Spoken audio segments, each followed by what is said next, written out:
Hey, I'm Jackie. I was gifted this heat press to review, so I just want to show you how it works, what to make with it, and then what I think about it. So it comes with everything you need to get going except for a shirt or material to use. You will need to get that, but it comes with heat protective gloves.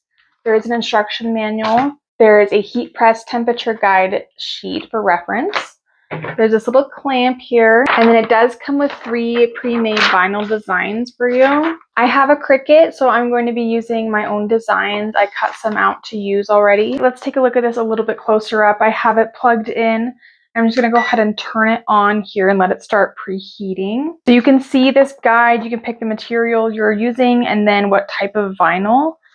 So this is a great guide to go off of, but I also recommend going off of what your particular vinyl says to press with, as I have a little bit of a different instruction from the vinyl that I'm using. It has a different temperature and different pressing time.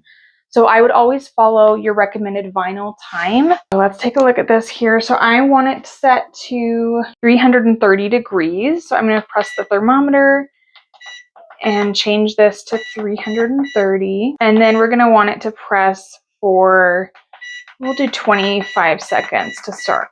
Okay, so I have it set. It's going to start preheating, and then you can also change the pressure of how hard it presses right here. There's different weights that it can put on.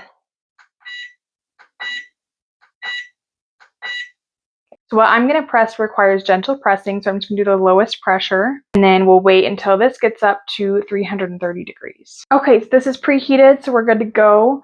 I think my favorite part about this machine is that it swivels, so you can move it out of the way to get it ready. So I'm going to go ahead and just move it completely out of the way to where I'm not going to be touching it and burning myself. You can, of course, have on the heat protective gloves, though. That will help. I am very used to working with heat presses, though, so I feel comfortable in not using them right now. Now, when you lay your shirt out, you just want to make sure it's straight and centered. These aren't necessary. I have these guides I like to use to help me line up and get everything centered. So I'm going to line it up.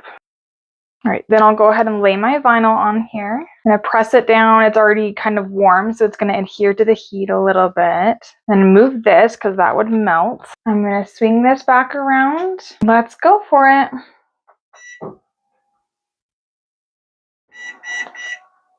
This vinyl recommends a warm peel, so I'm going to let it cool down for just a minute, because sometimes if you try to peel it hot, it'll just peel it right up.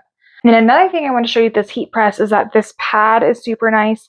It is removable. If it ever gets too indented, you can put a new one on, but these bands keep it nice and snug and strapped on, so it's not going to move around for you while you're heat pressing. All right, let's give this peeling a go.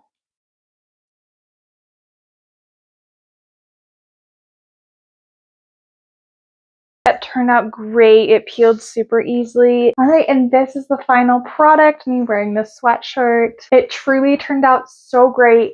This heat press is seriously a breeze to work with. It is really big, so it'd be nice for mass producing if you make a lot of shirts. But it's also nice just to have if you're a hobby crafter like me. I don't even sell my merchandise. I just make it for fun.